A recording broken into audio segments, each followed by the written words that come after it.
Each year, Microsoft Research hosts hundreds of influential speakers from around the world, including leading scientists, renowned experts in technology, book authors, and leading academics, and makes videos of these lectures freely available.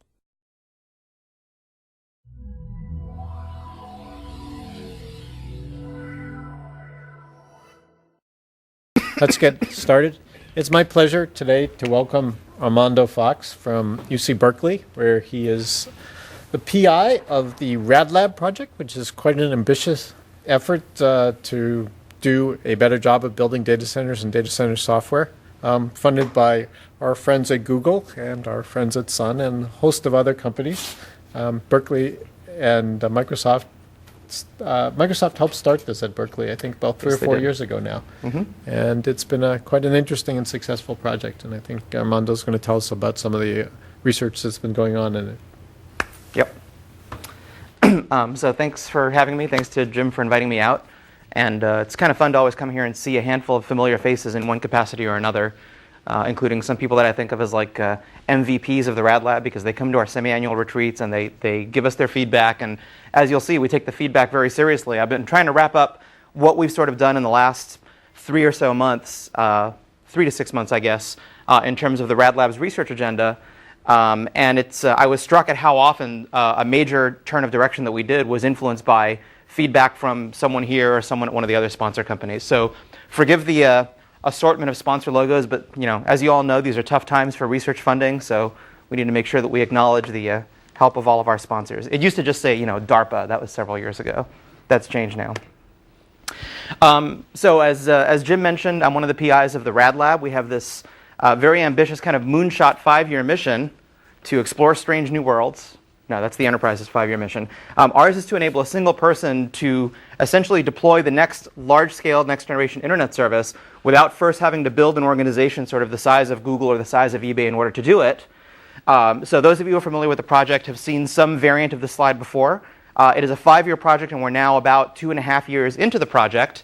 The main features are that to the extent that there is such a thing as a data center operating system or operating environment, we placed a strong bet that statistical machine learning would be an important component in how to make policy and analyze the resource needs and performance prediction and so forth of data center applications. And that virtualization at various levels would be the mechanism that policy would drive. So we've been creating pre-competitive core technology that spans systems, networking, and machine learning, in particular trying to apply machine learning to look at some of these problems of resource allocation and performance prediction.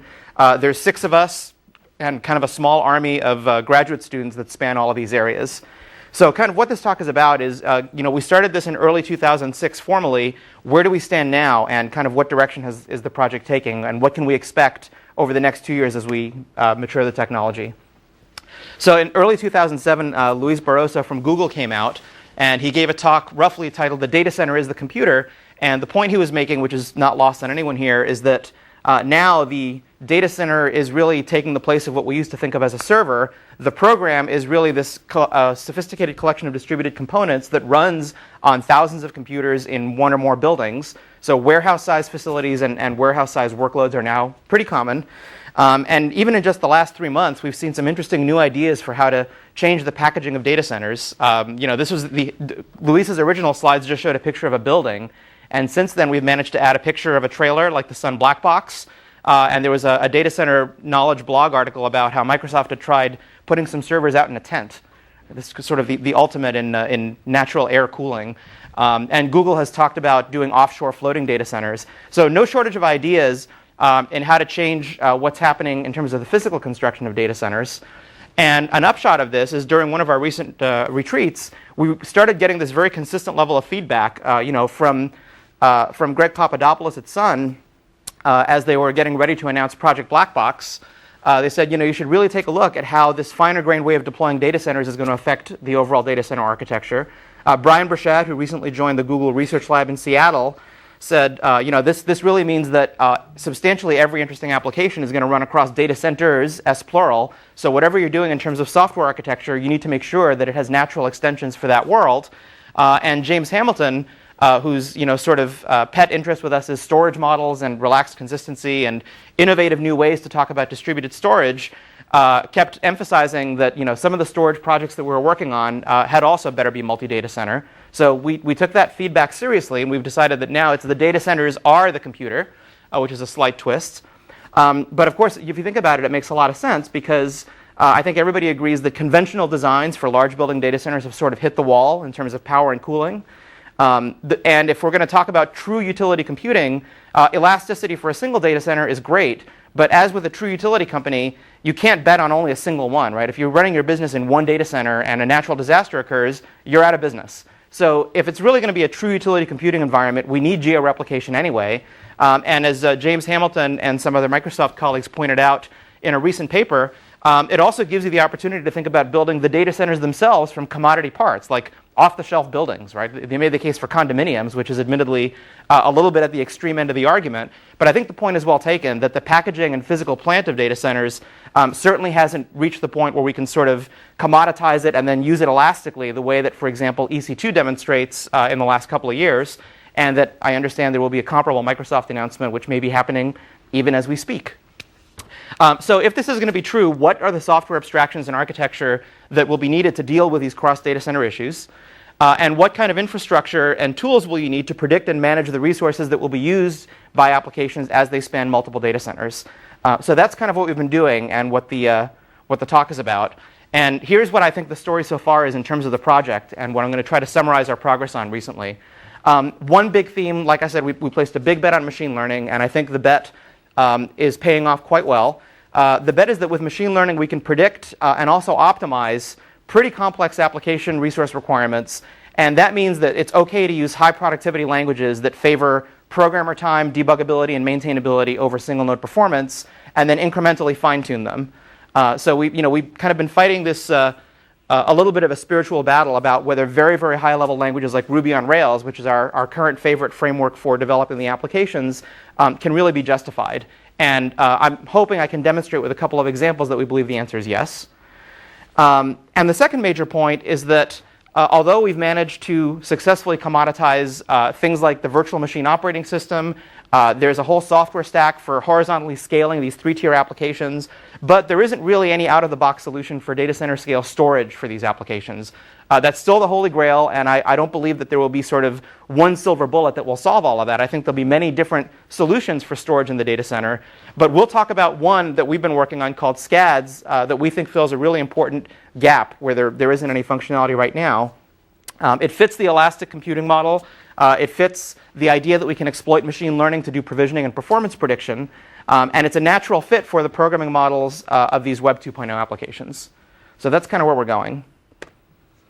So taking those one at a time, sometime in 2007, we sort of, I think we crowned, there we go. I knew there was a, we had this kind of jokingly, we said, we're crowning Ruby on Rails as the winning language for programming the data center.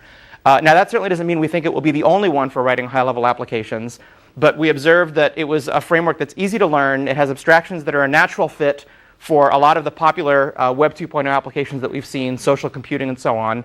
It has a tool set that's evolved around it that matches the development and deployment lifecycle for service-based software. And frankly, it's a tasteful language. There's something to be said for a language that avoids getting students who are the future developers into bad programming habits, and it certainly has that property.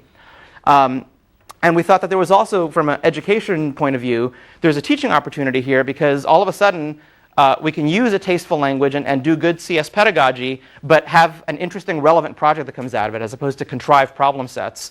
And that's really important for us as a research lab because it means that we can essentially use the students as guinea pigs. We can use the students' applications as test applications on our infrastructure, and we can use the students who are taking some of the more advanced courses to see whether the kinds of abstractions that we'd be building in the RAD Lab would be useful to representative good developers. So that's the route that we went. And we decided to bootstrap some efforts at Berkeley in Ruby on Rails. We have two very successful courses that we've done multiple iterations of. One of them is aimed at lower level undergrads, and is really just about understanding the moving parts of a Web 2.0 application. The more advanced one, which we're teaching now for the first time, also gets into the sort of operational aspects of software as a service. So watching a database tip over under synthetic workload, finding where the performance bottlenecks are by looking at your query logs, then the kind of operational issues that when you start to scale up these applications you have to deal with, is what we're teaching now in the senior course. Both courses end up with a term project. Many of the term project had external customers by the time the course was done. And this bearing in mind that a lot of the lower division undergrads have never typed at a command line. Let me say that again. They've never typed at a command line. So, basic things like teaching them to use version control and sort of team development skills has been part of this. We've also developed a canonical Web 2.0 application that we can use essentially as a benchmark. It's a social networking app that has two completely distinct implementations in Rails and PHP. It comes with a whole tool chain around it for benchmarking and synthetic load generation. And we think that to the extent that we wanted to show that if you can bootstrap people in a highly productive framework, they can go from zero to prototype in like 8 weeks. We've had a number of very good success stories, again, out of undergrads who, many of whom had never typed a command line, and in 8 weeks they got an application that was interesting enough for their own colleagues to use. And I was particularly pleased that I found out that there's a Get Out the Vote drive going on at Berkeley, and the application being used to coordinate volunteers was one of the class projects from sort of a year ago. So we think we made a good bet on this one. These high productivity frameworks are great. We don't care that their single node performance is sort of an order of magnitude worse because we love Moore's law. So let's talk about the productivity tax, because getting into this, one of the issues in the development community around things like Rails is sort of, can you afford it? Will it scale? Which is a little puzzling to me, because if you have enough machines and you're not talking about centralized storage, everything scales. But we'll come back to that. So we actually found, and this is using the benchmark app that we developed, that yes, there is a productivity tax compared to sort of PHP, which was the most recent thing that Ruby was displacing. The productivity tax is a factor of 2 to 3, meaning that other things being equal, you can support 2 to 3x more users with the same amount of hardware and meeting the same SLA on PHP versus Ruby. Right? It's hard to do apples to apples, but basically you take a good programmer in each language and you give them the same specification for what application to write. It's a social computing type application, so lots of short writes, densely connected graph. So given this productivity tax, so it's not an order of magnitude, right, is the first message. A factor of 2 to 3 is manageable. So the question is, how do you identify where the bottlenecks are? How do you get back that factor of 2 to 3? How do you identify, for that matter, opportunities where you can save energy without sacrificing performance? And our bet, as I said, has been to use state-of-the-art machine learning algorithms. And the other piece that I'll talk about in this talk is how to make those algorithms available essentially as services of their own, so that part of what's running in the data center are services that model other things running in the data center. It made my brain hurt last night when I tried to put that in slide form, but hopefully it'll come across better. So given that background, here's the outline for the rest of the talk. I'll first talk about our experience using machine learning to automate tuning, to find opportunities for optimization, to find performance bugs. And I'll give a couple of specific examples of work that we've done recently to give you an example of what kind of results are possible. And I'll also show you architecturally how we think we can put these things into a framework that is one of the services that runs in the data center. And then I'll talk about this other aspect of, can we make storage sort of as trivially elastic as the stateless parts of these 3-tier applications? What would it mean to do that? What would it mean to make storage sort of scale independent so that you don't have to rewrite your application and re-engineer your storage every time you scale by an order of magnitude? So to that end, I'll describe the work in progress on SCADS, which is a scalable, consistency adjustable data store that actually fills in some important gaps left by existing data storage solutions that are out there. We are doing some work on batch jobs with things like Hadoop and improving Hadoop scheduling and so forth. Strictly because of time reasons, I'm not going to talk about them. But if we're focusing on this talk just in interactive applications, but the lab as a whole is doing much more than that. So let me start with the machine learning part and with some Diet Coke. And I'm going to present 2 short stories about machine learning. Both of these are examples of using a state-of-the-art set of machine learning techniques mapped onto a problem of diagnosis or performance debugging. And kind of what they have 2 things in common. One of them is that they solve a problem where sort of trivial techniques would not have worked. So the kinds of techniques that you would get from sort of linear algebra or basic statistics just didn't give good enough results. And the message from that is machine learning really is a technology. It's a technology that's actually advanced tremendously in the last decade. And it's seen kind of a renaissance, in part because there are algorithms that were not practical to run on the hardware 10 or 15 years ago, but are practical to run now. There's also algorithms that were practical only in offline mode 10 or 15 years ago, but now they can be run essentially in online mode, inducing new models in near real time. So I think there's a real opportunity in thinking about machine learning as a first-class technology. And the second part of that these have in common is there's a big challenge in how to take, on the one hand, a well-understood machine learning technology and map it onto the physical features of some systems problem you want to solve. There's actually a lot of subtle detail in getting that mapping right. And that really requires collaboration between machine learning experts and domain experts in architecture, systems, and software. So kind of, if I had an Uber message about this, is you should hire people like that. Not me, I'm not looking for a job right now, but I know plenty of such people. So 2 short stories about machine learning to give you a flavor of this. The first one has to do with analyzing console logs. So console logs are the things where your debug printf statements tend to spew stuff, and even your production logging statements tend to spew stuff. In general, they have the property that the console log messages are often useful to the person who wrote the code that generates that log message and not hugely useful to others. In fact, even the operators, who are often the ones that care about diagnosing problems, have trouble using the console logs because the kinds of problems that operators care about may be dependent on the runtime environment. So the specific messages that developers would put in might not point directly to what the problem is. So what one of our students has been doing is applying a combination of text mining and anomaly detection techniques to essentially unstructured console logs from different applications. In a recent case study that he did, he ran sort of a 20-25 node instance of Hadoop on EC2. Well, this is out of date. We actually did a paper that doubles the size of that right now. But basically, those 20-odd nodes generated a combined total of a little over 1 million lines of console log. And this is just statements that the developers had put into the code. And what he does is he would combine the unstructured log with the source code that generated it. And in this open source world, it's not beyond recognition that you could get source code. And by combining those two, he was able to extract structured features out of the log. And in a number of cases, those features could not really have been extracted reliably unless you combine source code analysis with analyzing the log. So just looking at the log in isolation would not have been enough. Then he can identify unusual features using anomaly detection techniques like principal component analysis. And from the principal component analysis, which separates out the normal from the abnormal log features, he can then induce a decision tree, which I don't know if people are familiar with decision trees, but it's basically a way of classifying. You start at the root and you evaluate each condition. The condition tells you the extent to which each factor would influence a diagnosis of normal versus abnormal behavior. So the advantage of something like a decision tree is that a system operator who doesn't really know anything about machine learning and principal component analysis could take a look at this and essentially use it as a flowchart to figure out how likely is it that this combination of log messages, when seen in this sequence, is indicative of a problematic behavior. So the innovation here is really combining the text mining of the log and feature extraction with a way to turn that into a decision tree automatically. Yes?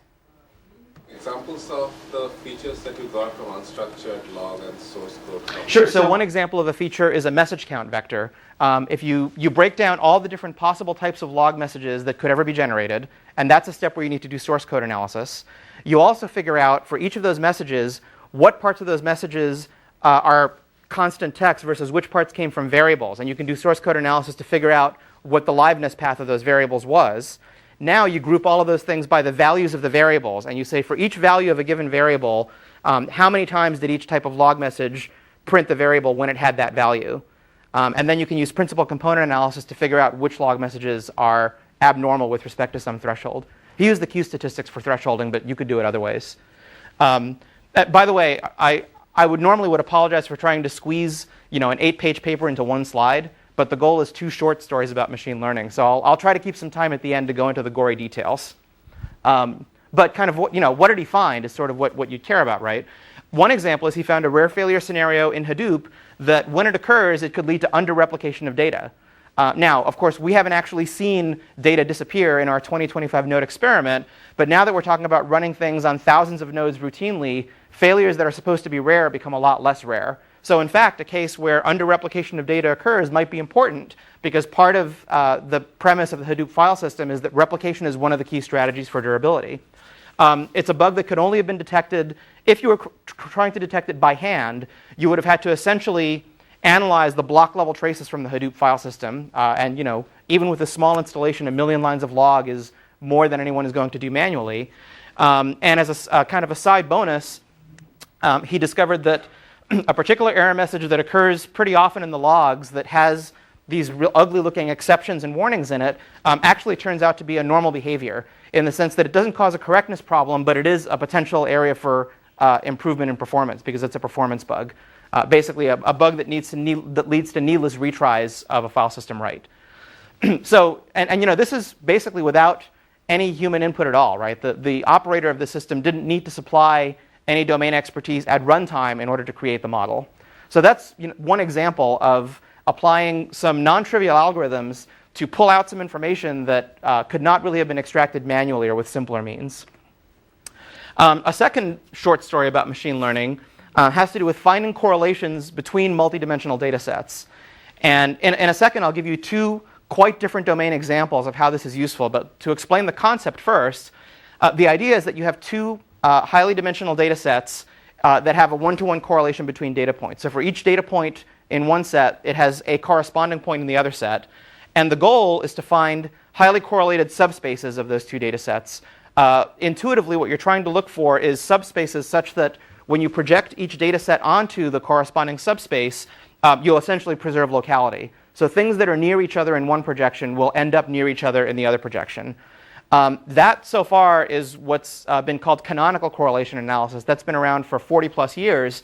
But a recent innovation to it, really just in the last 5 years, is the idea that you can use a kernel function as opposed to just a Euclidean distance or other linear distance function, so that if you have non-numeric data and you're trying to define some notion of locality or similarity between those points, you can now do it in a sort of less trivial way. And so again, this is really just in the last 5 years that this has been done. What this looks like graphically is the goal of the algorithm is to find these matrices A and B, so that when you project each data set down onto the subspace, you'll get, for example, the little red thing being a previously unseen point in the left-hand data space, which I'll explain what static application features are. It's a simple matter to project that point down to the corresponding subspace. We can identify what its nearest neighbors are. We can also then identify where the nearest neighbors of these three previously seen points are in the right-hand side. We can interpolate to find what we believe the approximate location of this previously unseen point would have been.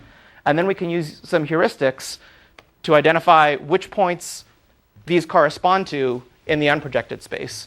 OK, so that's pretty abstract. Concretely, what would this be useful for?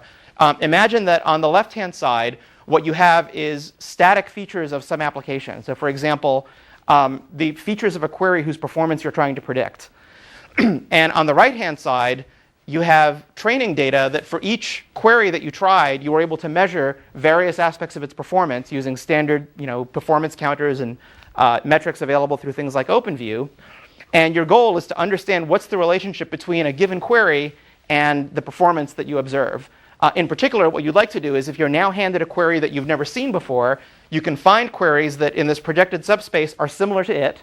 You know the performance of these, so you can interpolate what the performance of the unseen query would have been in this projected space. Now you look at the ones you've seen before, and you basically say, well, I'm going to make a guess that in raw performance metric space, that's roughly what its performance is going to be. There's a lot of assumptions embedded in doing this, but yes? Project it? Can you not do it in the unprojected space directly? No, you can't. And that's another example of why this is an example of machine learning as a technology. Trying to operate on the raw data space, it's very difficult to extract what these correlations are, right? But the projection is what gets you this locality preservation and what allows you to make these guesses about what the interpolation is. Yes? Projection, because in many situations I can see that it's not a matter of just projection, there may be a bunch of derived attributes. And if you project onto that space, then you may get a much more robust predictor. And again, I'm talking at abstract, which means since you apply certain... Right. Well, in general, that's what you're doing, right? You're looking at these as derived attributes from this, and the derivation is this matrix that you're trying to find. What those derived things would be automatically, or it is given, the set of derived attributes or features? No, we find it automatically. That's part of the algorithm. Right. Defines A and B that has these The problems. magic in big scare quotes. Well, magic means that I don't understand math. Right. Well, you know, what I found, and it's kind of encouraging, I'm not a machine learning person, by the way. I've tried to osmose a little bit of it in the last 2 or 3 years. I'm really from the systems world. But what's really promising methodologically about this line of approach is that, to oversimplify only a little bit, it's relatively easy to understand how these algorithms work and to apply them. I mean, easy with quotes, right? What's hard is proving things about how good the algorithms are. So the machine learning papers that talk about this stuff are focused on why they work. That understanding why they work is difficult, but actually understanding how they work is accessible even to people like me. So, One of the things that I struggle with is that after you build this, how do you know this is robust? The part of the problem here is that it may break down at certain points because there are inbuilt assumptions here. For example, I can take the last slide and say, therefore you have solved the fairly difficult problem of predicting the execution time of a complex SQL query. Okay? Well, this can have a revolutionary effect on the industry, basically. that would be nice. Yes. So I think that the basic question therefore comes back to it, how rigorously do you evaluate these things? Well, keep in mind that the way that we get the initial data points is by actually running the queries and measuring the performance, right? Yeah, but we need to vary things, right? Because it will be against a larger data set, a very different distribution of the data, where the skew could be quietly different. Sure. And there are a lot of features there. Right. So Very significant, whose interactions are, if you want to do it in a systematic, deterministic way, and therefore machine learning is a good way to proceed maybe, is very hard, right? yeah. So let me say 2 things about that, and hopefully we'll get to talk a little bit afterward. One of them is that if we kind of step back from this approach even, there's a number of general issues about applying machine learning to any given domain where there are fundamental problems that are not problems of the algorithm. So to oversimplify what I believe you said, if there are features and interactions that I never see in my training data, but as it turns out, to which my results are very sensitive, if I sometime in the future try to do prediction on queries that exhibit those features, I'm likely to do poorly. And the only way that I'll know about it is when I actually run the queries, I'll realize that my results don't match, right? So that is a general methodological issue with any machine learning algorithm applied to any systems problem. There's no magic bullet solution to it, but one of the promising things that has happened in the last, 5, 10-ish years is that a lot of the processes for inducing these models, they now run fast enough on commodity hardware that you can be inducing models all the time. So in fact, there was some other work that I did, which I'm not presenting in this talk, was about 3 or 4 years ago collaborating with HP Labs. We would be building signatures to capture the most important metrics that were indicative of a problem in an online system. So in other words, when you had an SLA violation, what are the 4 or 5 most important metrics and their trends that contributed to that? And the way that we dealt with the instability problem in that system was that every 2 minutes we would just build new models and we would compare regressively whether they were doing better than the ones we had. Let's say you have a hotspot, and these 2 queries happen to hit in a concurrent execution, the same block of data repeatedly, right? Because effectively there was a hotspot.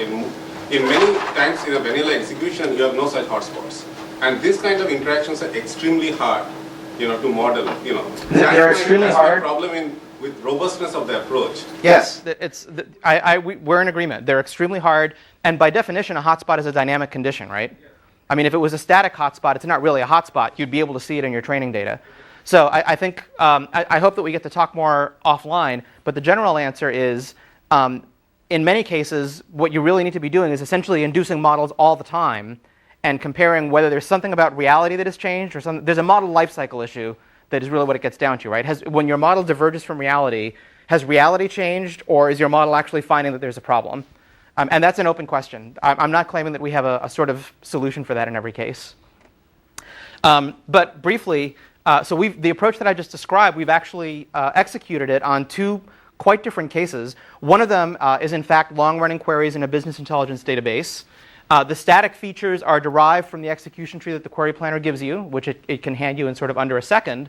The dynamic features, in other words, what you measure when you're running your training data, is based on system instrumentation, such as what you can get from OpenView or any number of other instrumentation systems. And the goal was to predict simultaneously the query running time and the number of messages exchanged among the parallel database nodes. And then we did a second scenario which had to do with tuning a stencil code, which is similar to running a multi-dimensional convolution for a scientific application on a multi-core processor.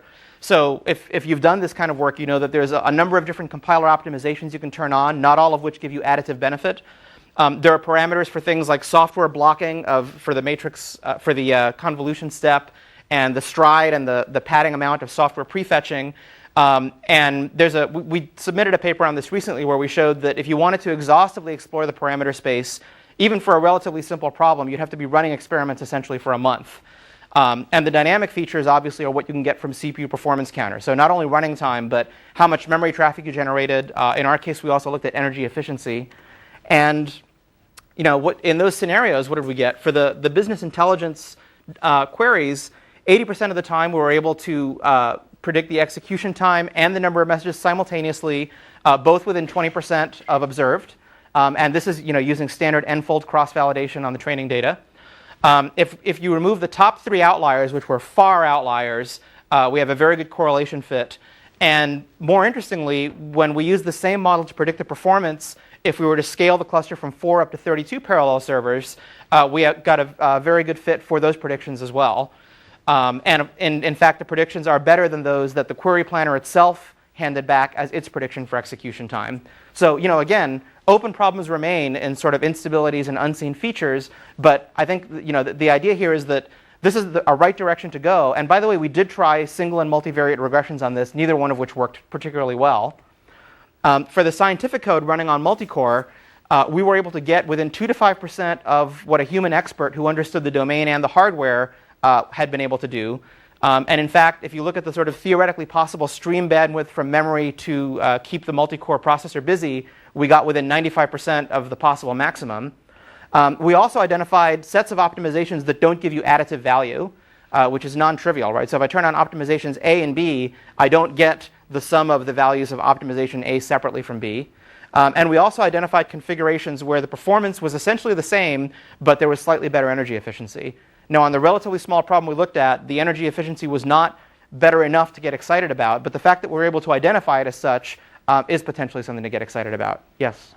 How much do these models depend on the input data to grant those stencil codes? So would you have to construct separate models for each of your input data sets to your application itself? Well, in the multi-core case, what we're basically doing is we're using the modeling technique to explore the parameter space more efficiently.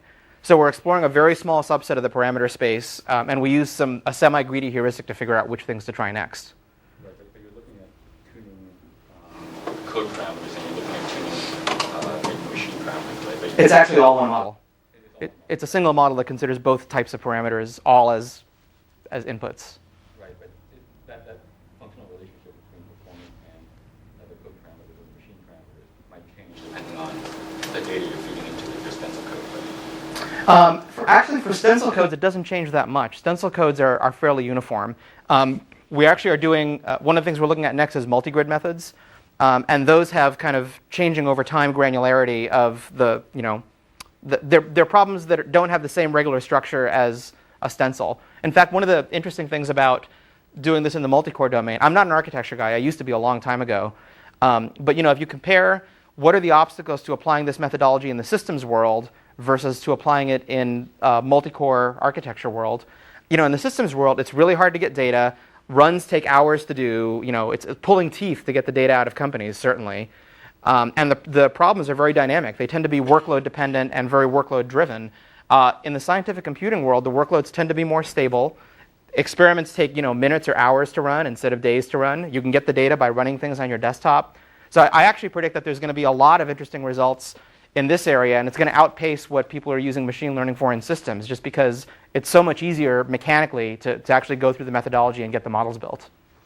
But that's neither here nor there. Okay. So 2 short stories about machine learning. What's the moral of the 2 short stories is, as we hoped, it looks like it's a good bet that machine learning is a promising technology for both resource prediction and potentially problem diagnosis. The next natural question is, how do you make that technology available generally to other pieces of software that are running in the data center? And roughly the answer from us is, we'll make them services of our own using standard service-oriented architecture APIs. So here's an example of how this might be done. And we For those of you who are coming to our semi-annual retreat, we are expecting to demo this there. But the idea is that you have always-on instrumentation feeds, and we actually have 2 projects in progress, both of which are open source, for essentially building instrumentation adapters to different types of software that might run in a data center, and making them available in a software bus kind of way to whoever wants to consume them. In our case, we would have modules that we call advisors that are basically encapsulate the closed loop of observing data, deciding whether to take some action, and making a recommendation of what to do. And in making those recommendations, the advisors can consult essentially these encapsulated machine learning models where they'll say, here's a set of data, and I would like you to make a prediction about something, or I would like you to flag anomalous or interesting events in this data set. So we have the algorithms that I just explained are being encapsulated as we speak into these little models, and we're working on a closed loop version of this that we hope will be ready to demo in January. But it's really all just machinery, right? There's nothing, there's no new technology sort of in this diagram. It's just a way of incorporating this machine learning technology into the software architecture we already understand. The director, for the moment, is going to be pretty simple because it's just arbitrating recommendations from a small number of advisors. But from a machine learning point of view, we've identified opportunities for multi-level learning within the data center, and that's temporarily sort of hidden inside that decision box. And lastly, the configuration changes that are being made. The configuration is essentially versioned as its own first-class versioned object, and it's available to the models and advisors. The idea being that what you're going to recommend doing is a function of the current configuration and the observed instrumentation. So again, there isn't any rocket science technology here, but it's just what are the moving parts that would be required to convert essentially MATLAB programs that generated the results in the papers into things that could be used in a near online mode in a real system. Yes? Are you keeping track of the, recommendations made by the advisors and the actions taken? Because, as a data center admin, it sure would be nice to know why a particular machine was rebooted. Like, what were the inputs? Right, yeah. Yes, we are keeping an audit log. Don't worry. We thought about that, by the way. So kind of what's the, where are we in terms of our use of machine learning? The kind of vision is that there will be always-on instrumentation. The machine learning technology will be embedded in simple service-oriented architecture kind of modules that make them available as a data center service. We believe that based on the successes we've had so far with machine learning that, among other things, this can help compensate for hardware differences across different clouds or data centers because, as you've seen, we can use it to construct models of what the resource needs of applications are going to be over relatively short timescales. And by January, we hope to have a good demo of packaging these things into the director framework, that it's really just its own set of services that can be used as part of automating the data center. So that was the kind of the SML part of the story. Let me switch gears to the storage part of the story and start with Facebook, the Web 2.0 poster child. It's pretty interesting the way that they've had to sort of incrementally grow and re-engineer their storage as the site has grown. I'm sure these numbers are now out of date because they're from like a month ago. But the bottom line, assuming that you all use Facebook, which I'm going to assume that at some level you do, just admit it. I know you have. But they've federated nearly 2,000 MySQL instances to hold the various graphs that capture the relationships among their users and the other objects in Facebook. That's fronted by about 25 terabytes of RAM cache, mostly in the form of memcached, and that memcached interaction with the database is managed by software that they have written in-house. As an example of what's happening here, when you log into Facebook, and just for the benefit of the one person out there who may never have used it, one of the things that you see when you log in is recent news items from your various friends, right? Friend X did this, friend Y joined a cause, friend Z added someone else as a friend. That's actually regenerated by a batch job, right? So what you might think, a natural way to do this would be that when I do something, that there's some incremental update process that would happen whereby my friends eventually would get notified of that thing. That's not actually how it's implemented for a variety of reasons. It's a batch job that, in fact, can result in data being stale on the order of hours. So, non-optimal. They've re-engineered their storage system multiple times as they've tried to add new features to the Facebook application, and also the scale has changed. And, there's a long litany of other companies that have similar stories. One of the reasons we've chosen Facebook is because they're very visible. Their social network is a good example of why you can't sort of partition your way out of the problem. And frankly, they've been extremely open in talking to us about their architecture and the problems they've had, which has been very useful from an education point of view. So what we're after, how would we really like to solve this problem? I think we've settled on calling it data scale independence. So the big innovation of databases, sort of in our time, or certainly mine, is that that you can make them essentially, you can make your application logically independent of the particular database schema, right? That changes to the underlying schema need not result in you fundamentally restructuring the storage elements of your application. Today, that's not the case for scale. If you change by an order of magnitude the scale of your application, the number of users, you may in fact have to make fundamental changes to your application logic to accommodate that, and that's no good. So the goal is that as the user base grows, you don't have to make changes to the application to keep up with it. The cost per user doesn't increase. So those of you who have used Animoto, which is the new poster child for elastic computing, Animoto lets you automatically make a little music video by matching up a song and an album of photos that you have, and it will sort of figure out where the tempo and texture changes are in the song and stitch together your media to make a little video for you. So this is the day they created a Facebook version of their app, and they started signing up 35,000 people per hour that day. So that's a good growth spike, right? And the request latency doesn't increase as the number of users scales up. And you can do dynamic scaling both up and down, right? That's the case for scaling up. The case for scaling down is that a lot of sites that are medium-sized have enough diurnal variation that you'd be leaving money on the table by not undeploying, especially now that cloud computing makes it possible to do it a fine grain. There's every motivation to undeploy resources that you're not using. So being able to scale down as well as up, which I think is kind of a new thing that we didn't take as seriously before fine-grained cloud computing, is part of data scale independence. So what are the functional requirements for this data scale independence? Interactive performance, that's kind of a given. As I've said, we are working on batch applications as well, but for the focus of this talk, interactive performance means when I do a query, I expect results in sort of web real time, right? So a couple of seconds. The really missing piece, we think, is a data model that naturally supports the richer data structures that are used by these social and Web 2.0 applications. There are examples out there now of very highly scalable data storage, but whose data model is pretty simplistic. So Bigtable, Amazon S3 and Dynamo, Cassandra, which is essentially an open source clone of Bigtable, which we're actually using as part of this project. But none of them really support more than key value or key value plus column family addressing. And that's not the data model that the application writer needs to work with, right? These application writers are doing graphs of connected entities. They're writing applications that are short write intensive. You can tag things or poke your friends or whatever. So you can't shard your way out of the problem because the graph doesn't partition terribly well. And you can't cache your way out of the problem because your write workload won't permit it.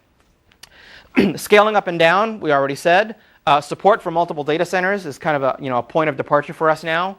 And this is not need but tolerate, right? This is, once you paint yourself into a corner with relational storage, you ask where you can relax the ACID guarantees in order to get scalability and availability. And the classic answer is you can do it by relaxing consistency.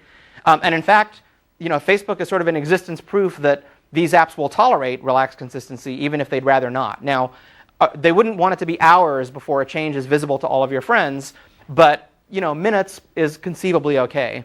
Now, there's been a question for some time as to whether a developer can use this effectively. In other words, are developers confused by a data model that does not give you this guarantee that once I commit a write, it's really committed for everybody? Our view is that developers could use it if the consistency was something that they got to specify in advance and could quantify, and if we could use simple things like session guarantees on the client side to give the developer a model that makes sense to them. In other words, if I do a write, it may take a while for all my friends to see the write, but if I now do a read back of that thing, I'll see the thing that I just wrote. And in fact, a number of the problems with other relaxed consistency approaches have been that they don't give you even the simple session guarantees. So S3, for example, doesn't necessarily guarantee this. So SCADS is a project that we've been working on for several months that attempts to address these needs. For interactive performance, we rely on a performance-safe query language that can say no. In other words, you can only essentially do queries for which you have pre-computed indices, and if you try to add functionality to your application that can't be satisfied with the existing indices, then you have to change the schema in order to do it.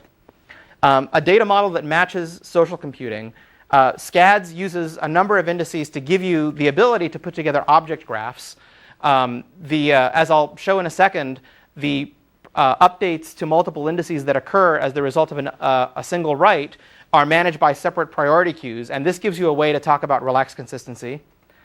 Scaling up and down, we believe that we will be able to use machine learning to induce models on the fly of how SCADS is working, so that as we observe more and more queries, we can actually do a reasonable job of predicting the resource needs of these queries, and we can scale up and down as needed in response to that. And because one of the goals of SCADS is declarative specification of relaxed consistency, we believe that that gives a natural extension to talking about multiple data centers. In fact, Facebook's current architecture uses multiple data centers, but their relaxed consistency has been sort of engineered into the mainline logic of the application because there isn't really a way to do it in terms of the MySQL and Memcached layers that they've been using. Yeah?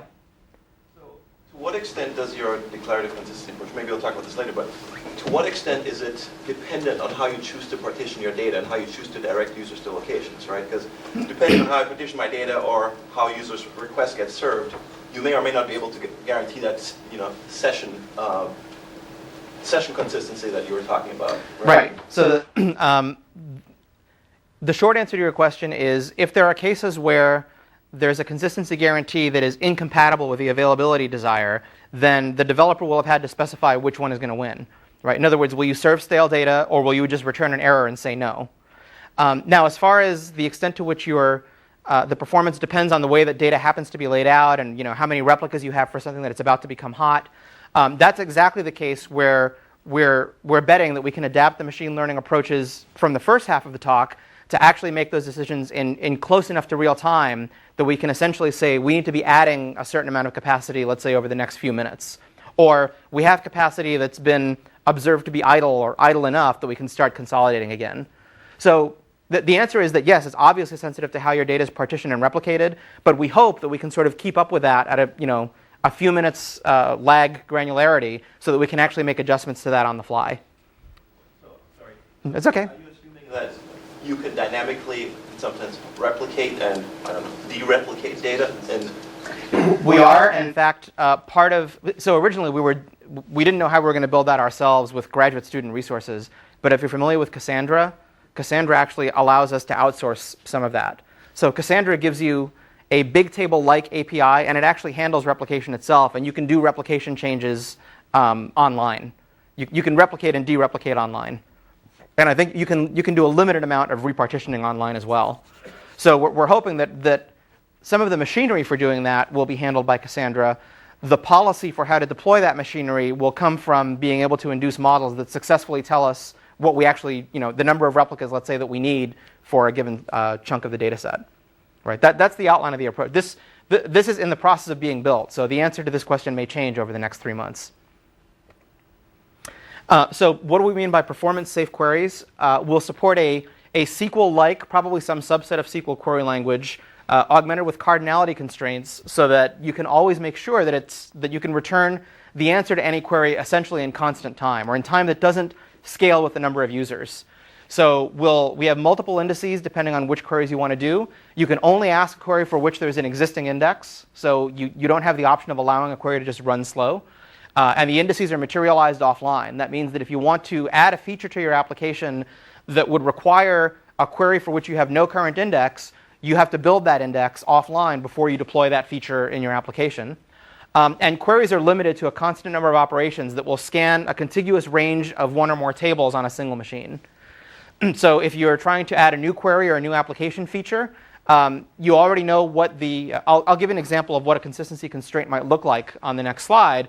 But given the specified constraints that you have and the existing indices, would you be able to support that query under those with high availability under that consistency guarantee?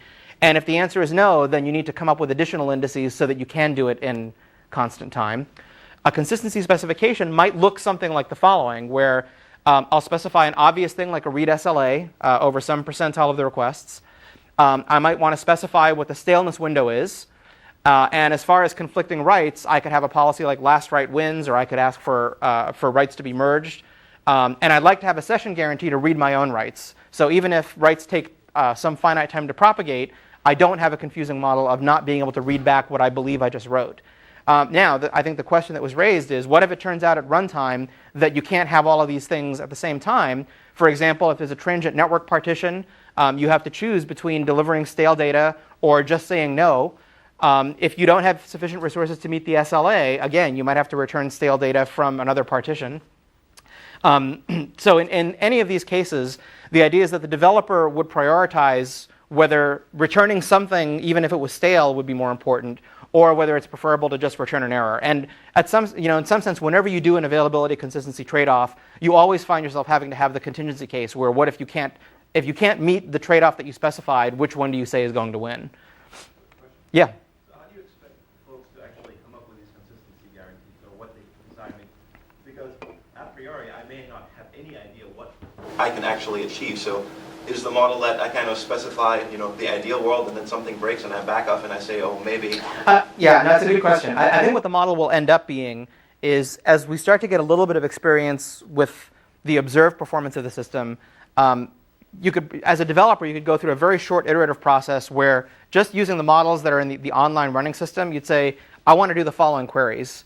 And basically the answer would be, well, this update type that you want to do is going to lead to all of these other cascading updates, and you need to essentially rank order which ones are more important. And if you do that, I'll tell you what the worst case bound is on what by the time the last one will happen.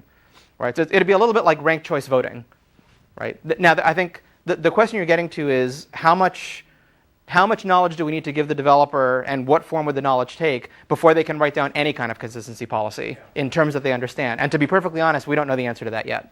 Initially, the developers are going to be the students who are building the system, so they'll just know, right? But I think there's an interesting open question as to what do you use as, how do you know what's a realistic starting point to ask for? And if what you're asking for can't be met, what hints does the application give you back to tell you where you have to relax? And we don't know the answer to that yet. Can your system tell me what things I might want to change about my system in order to meet those guarantees, right? I mean, it's one thing to say, no, you can't do it. What would be more useful would be to say, you can't do it now, but if you do X, Y, Z, then you can achieve these. Right. So again, the honest answer is we don't know, but I can tell you what we would try, which is in the earlier part of the talk, when we were talking about mining console logs, we made this distinction between these black box models that just tell you normal, abnormal, versus inducing something like a decision tree that tells you why something was abnormal or abnormal, where you can interrogate how it made the choice. The hope is to be able to apply some process like that to the models that we induce for this, and hopefully that would be able to tell you, here's the point at which I decided you couldn't do it, right? And here's the reason why. But I'd be lying if I said that we had a better handle on it than that right now. We don't. Yeah. And the last slide, you said a cardinality constraint. What you had in mind? SQL with cardinality constraint? Basically just choosing, limiting how many results could possibly be returned from any given query. So if it's a query that could possibly return an unbounded number of results, you'll be hard limited to the first k results, where k is probably a deployment time constant. And you can always ask for the subsequent k results sometime after that. The problem is deeper, because I have an aggregation on top of SQL. The aggregation requires me to, the output is one tuple, let's say, exactly one tuple, okay? But in order to produce that one tuple, I need to look at, a humongous number of tuples. So the can be much larger. No, but that's why the only queries that you're allowed to ask are ones for which you have already materialized an index that makes it essentially a lookup with bounded range, right? What that means is that if you do an update that could cause a change in that hypothetical index, well, actually, let me get to I think the next slide may answer your question. If it doesn't, we'll come back to it. All right, so the way that updates are handled in this world is quite different, right? If you're not allowed to essentially do arbitrary scans to perform a query, right, which is exactly what we're trying to avoid, then the alternative is that every time an update occurs that might affect multiple other queries that they each have their own index, you now have to incrementally propagate changes to all those indices. And that's really the fundamental difference in this approach versus I think what you described, is that every time you do a query that could result in cascading updates, we essentially queue those cascading updates as asynchronous tasks. And each node that has a set of updates to perform has them ordered in a priority queue. The priority queue's priorities are based on how important each one of those things is in terms of the developer's consistency specification. So so relatively unimportant operations, in other words, ones for which I can tolerate much, much weaker consistency, I could wait minutes for the updates to happen, will actually float to the bottom of the priority queues, right? And the priority queues is what the modeling is based on. So every answer is pre-computed, and any answer that might be affected by an update is incrementally recomputed. Unfortunately, I'm not going to have time to do like a SCADS architecture walkthrough, but one of the features is that every time you do an update, there's an observer that figures out which index functions have to be rerun to incrementally update some other index that is affected by what you just did, right? So we have the work queue is really what we do the modeling around. Much of the beauty or the flexibility of SQL. Yes. It's more about the ad hoc. We have taken away the beauty of SQL, but we are replacing it with the beauty of scale independence. So, and it's The problem and in an ideal world, we'd like to have both, right? But I think what we've, kind of the lesson that's been learned the hard way over the years is that it's very difficult as you get to larger and larger scale to preserve all the beauty. So we had to pick which beauty we wanted. But you're absolutely correct. In doing that, you could argue, that we're, to take a devil's advocate position, we're undoing a lot of the progress of SQL in masking those operations from us, right? Whereas SQL will essentially you could declaratively say what you want, and someone else figures out how to do it. We're going back to a scenario where the sequence of operations necessary for an update becomes explicit. But we believe that that's really the only, or the most effective way to expose that to the developers so that they will understand the impact of saying, this is more important than this. It means that there's a priority queue in which this thing is going to get done first. Okay? And what the modeling tells us is it quantifies how long it'll take the things to get done. So under different workload conditions, the same priority queue could have very different performance models associated with it. As the developer, you don't really know what that's going to be. All you can say is the relative importance of different things. And our job is to try to keep the system in a stable operating state by using the model to deploy more machines as needed. Okay. So obviously from the point of view of what do you do about data centers with an S plural, if you really have a model where you're talking about relaxed consistency to propagate updates across different indices, in some sense, dealing with cross-data center data storage becomes a special case of that. In fact, this is how Facebook works now, except that they've had to sort of build their own ad hoc solution around it because they didn't have anything off the shelf to start from. And I mentioned that in order to keep this sort of tractable to developers, we can present session guarantees such as read your own writes or monotonic reads only. Those things can be implemented largely on the client side. And it's actually Bill Belaski who came up with this neat improvement that I think will make the programming model tractable for mere mortals. Yes? So a question about your second bullet point where you say a single update basically must trigger kind of a constant number of writes. Right. So does that mean, so if we take the Facebook example where I change my status and all my friends are supposed to see it, one way of doing that is to basically fan the thing out at write time. I fan out the status change to my friends' news feeds. Right. Are you saying that another way of doing this is basically to just kind of update my status, and then when a friend logs in and updates their news feed, they basically pull the feed? No, we're saying to do it the first way. That you do it, so you do it eagerly, but depending on how important the developer has said that this operation is, it may be that the updates associated with doing that are not prioritized particularly high in the priority queues. So it may actually take a while to do. Now, I think if you're concerned about the O of 1 part, this is actually true in Facebook now, except that it's really O of 5,000. They have a hard limit on how many friends you can have.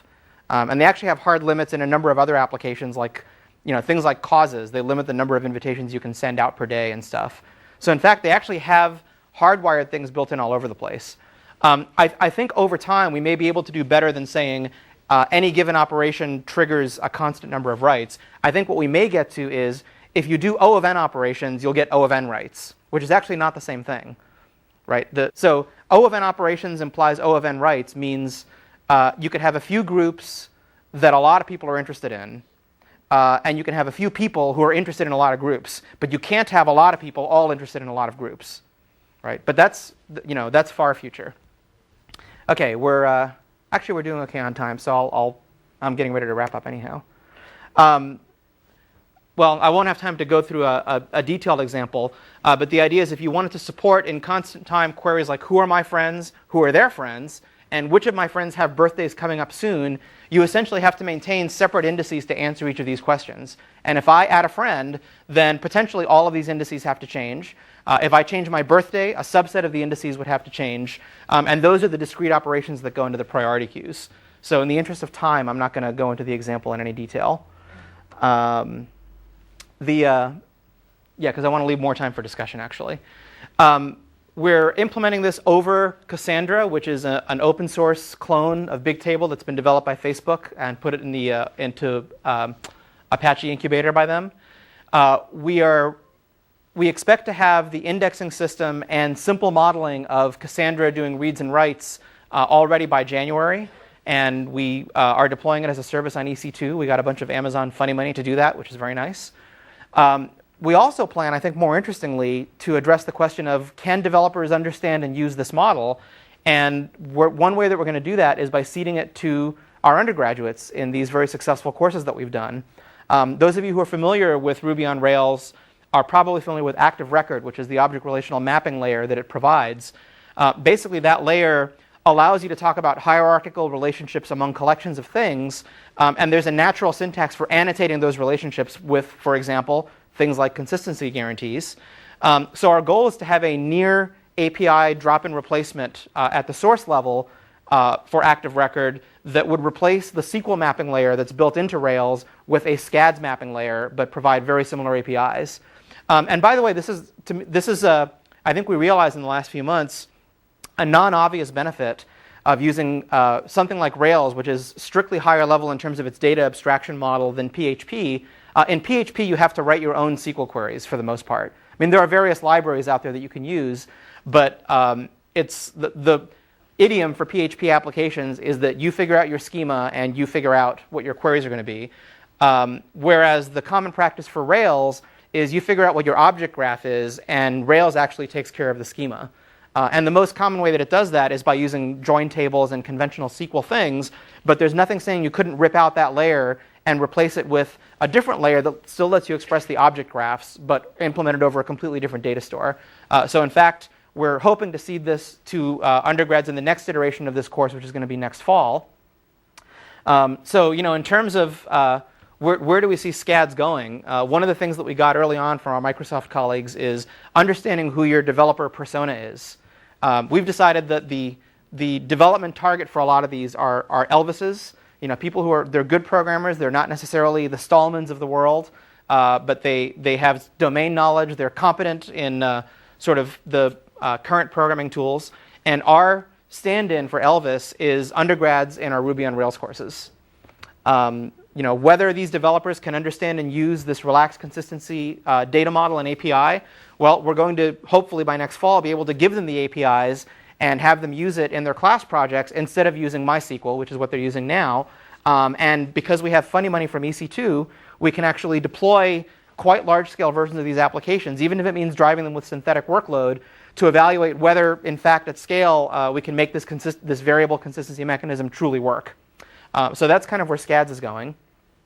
So let me kind of sum up with another picture of the data center and where these different technologies have figured into it.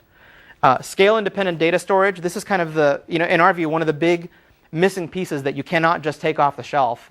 If you want to scale the horizontal scaling part of your app, the stateless part, you can take that off the shelf with virtual machines, with a LAMP stack or your favorite other stack. You can take HA proxy for load balancing off the shelf, memcached off. Everything's off the shelf, but storage is still really elusive. There's no off-the-shelf, really scalable storage that is as elastic as the rest of the application. And SCADS is hopefully intended to fix that.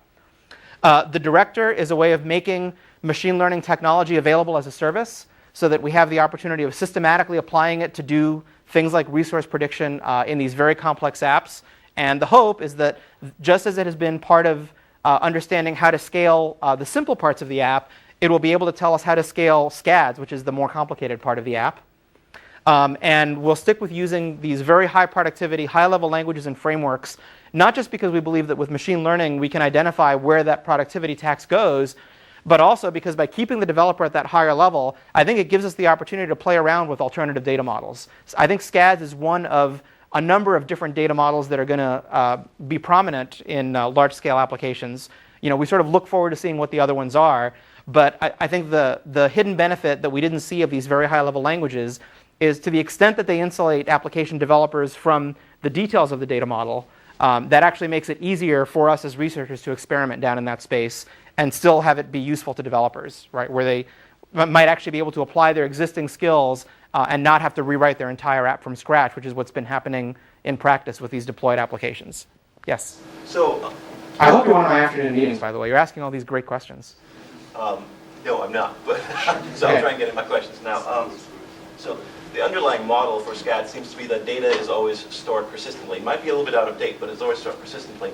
Now, you can also, I mean, the missing bit here seems to be data that is cached, right? I might have a semantic of my data that says I have 5 data centers. In 3 of them I have data stored persistently, but in 2 of them all I have is a cache.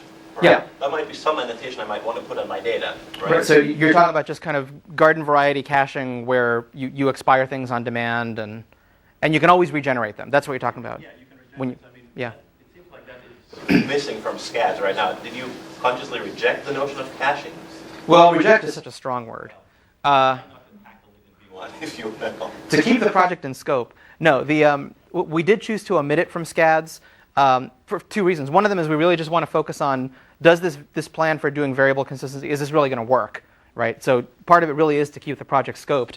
But the other part is that, again, as currently a Rails programmer, I've done some PHP, I've done whatever the flavor of the month has been for the last few years.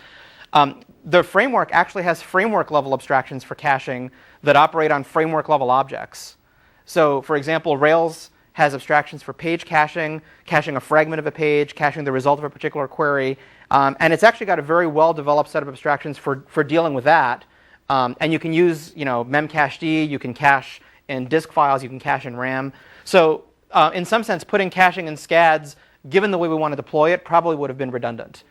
And all of the caching features in Rails are independent of the underlying data store. They're based on the abstractions at the framework level.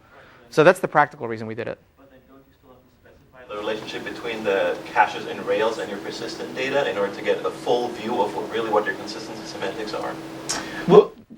We'll see to what extent that turns out to be the case. Basically, as long as each copy of the Rails application is essentially, so if you've got 100 copies of the app server, and SCADS is behind them, but each copy of the app server essentially believes it's managing its own caching, and if you can make reasonable assumptions about affinity with cookies and stuff, I think the caching that's built into Rails will get us most of the way there. I think in the long term you're probably right. I think any storage framework at this level will have to at least make some caching decisions visible to the application stack, but for the moment we think that we can probably get away without doing that, and hopefully still be able to demonstrate something interesting about the data model. But in the long term, I think from a practical point of view, you're right. Okay, well, I think officially, that's it. In the event that people wanted to actually read more details about any of the stuff that I talked about, I think these are all of the papers that were, all of the slides and graphs and things came from one of these 5 papers. And then in case I missed any, I have my homepage up here. But that's kind of all I officially have, and the questions have been so good that I hope we still have more time for those. So thanks, you all are great, and let's talk about more stuff. Clap for yourselves, you're a great audience. So, no,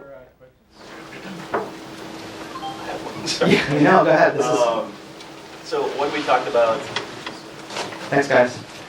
kind of replicating and dereplicating data. You mentioned that you were working on basically machine learning models that kind of figured out dynamically When to do it, yeah. Right. Now, how long-term are those models? Because you could imagine that depending on the amount of data being replicated, it might make sense to just leave data around even if it's not being used for a number of days. Right.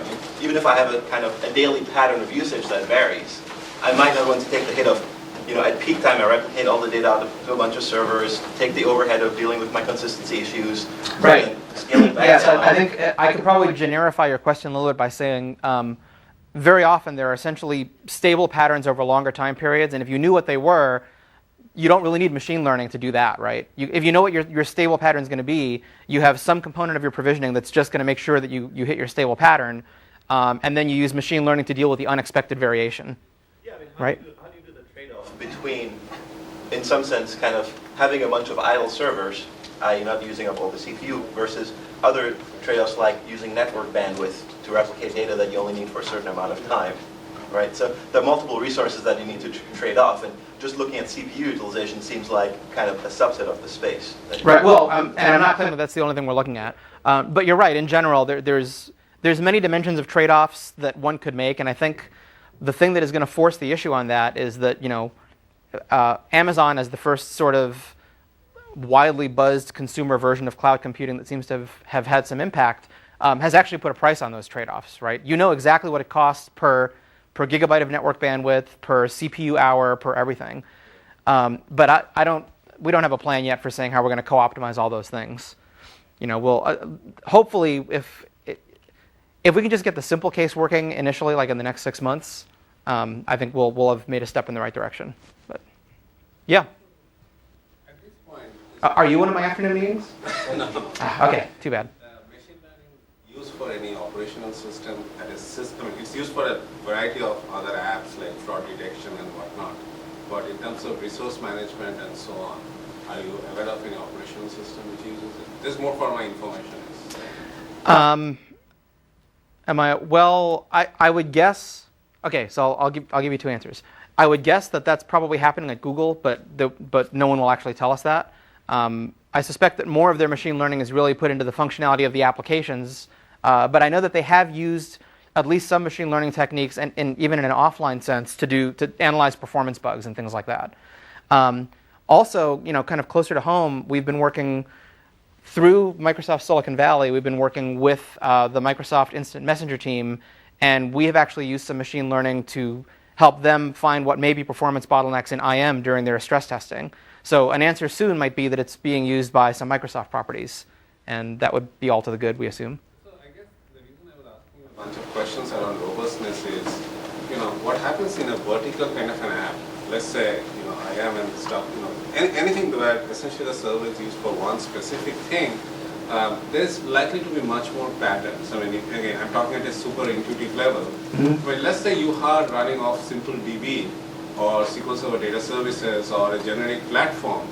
The problem there is that there's going to be multiple consumers of this, and the assumption of a steady state requires more justification there, right? So if you are going to use your director to take... But we're exactly not assuming steady state. No, you're not. But that's why the issue about robustness becomes much more critical, because you'll be making important decisions about replicating something, building an index, and some of these are not exactly lightweight operations, right?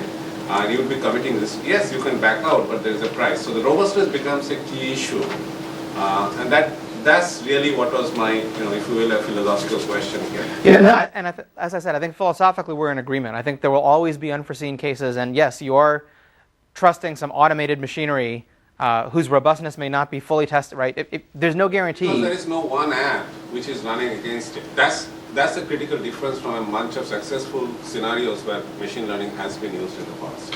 But that's true, but at the same time, I would say that that's even true now in production systems where machine learning is not used. So, Amazon, Werner gave this keynote at the cloud computing thing, where they know their diurnal variation to such a fine degree that they use that as their main indicator of whether something might be wrong with the site, right? So if the order rate goes outside of a predefined envelope by more than a threshold amount, it's a very likely signal, and they have extremely detailed models of this. And you don't need machine learning to make those models, right? They've had incidents where they thought their service went down, but it did not, because of essentially external conditions that they had never modeled before. So those kind of debugging is perfect, but for them, application of machine learning tool is just fine.